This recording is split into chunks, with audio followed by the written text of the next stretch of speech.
জিকিরের 100 উপকারের পর্ব 3। জিকির মারেফাতের মূলনীতি এবং সমস্ত সুফিয়ায়ে কেরামের তরিকার মধ্যে প্রচলিত, যাহার জন্য জিকিরের দরজা খোলা হইয়াছে, অতঃপর সে যাহাই কামনা করে তাহাই পায়, যেহেতু আল্লাহর দরবারে কোনো জিনিসের অভাব নাই। নাম্বার 38। মানুষের অন্তরের মণিকোঠায় একটি বিশেষ স্থান রহিয়াছে, যাহা জিক্রে এলাহি ব্যতীত অন্য কোনো জিনিস দ্বারা পূর্ণ হয় না। আর এই জিকির যখন অন্তরে বৃদ্ধমূল হইয়া যায়, তখন শুধু সেই স্থানটিকেই নয়, বরং জিকির কর্ণীওয়ালাকে ধন দৌলত ব্যতীতই ধনী করিয়া দেয় এবং স্বগোত্রীয় লোকজন ছাড়া অন্যান্যদের নিকটও তাহাকে সম্মানিত করিয়া দেয় এবং রাজত্ব ব্যতীত তাহাকে বাদশা বানিয়া দেয়। পক্ষান্তরে যে জিকির হইতে গাফেল থাকে, সে গোষ্ঠী বুনিয়াদ ধন সম্পদ এবং রাষ্ট্রীয় ক্ষমতার অধিকারী হইয়াও লাঞ্ছিত ও অপমানিত হয়। নাম্বার 39। জিকির বিক্ষিপ্ত বস্তু সমূহকে একত্রিত বস্তু সমূহকে বিক্ষিপ্ত করিয়া দেয়।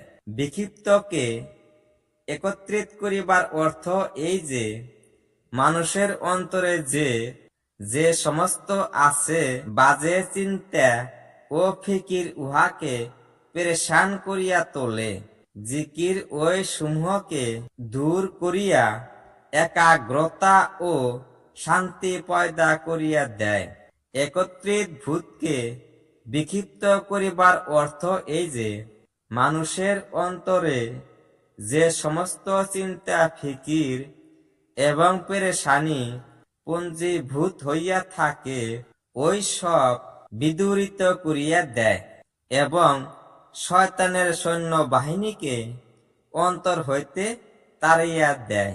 আবার দূরবর্তী অর্থাৎ পরকালকে নিকটবর্তী ও নিকটবর্তী দুনিয়াকে দূরবর্তী করিয়া দেয়। নাম্বার 40।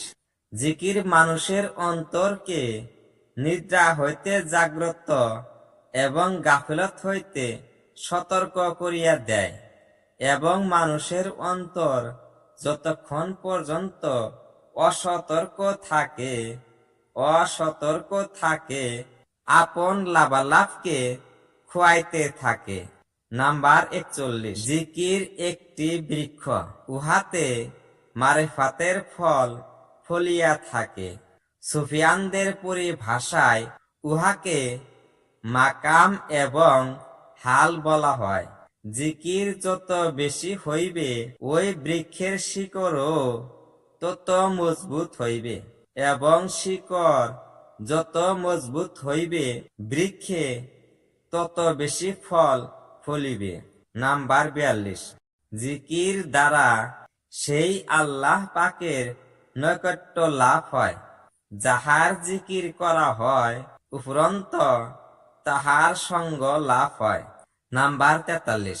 জিকির গোলাম আজাদ করা, অগণিত মাল খরচ করা এবং আল্লাহর রাস্তায় জিহাদ করিবার সমতুল্য।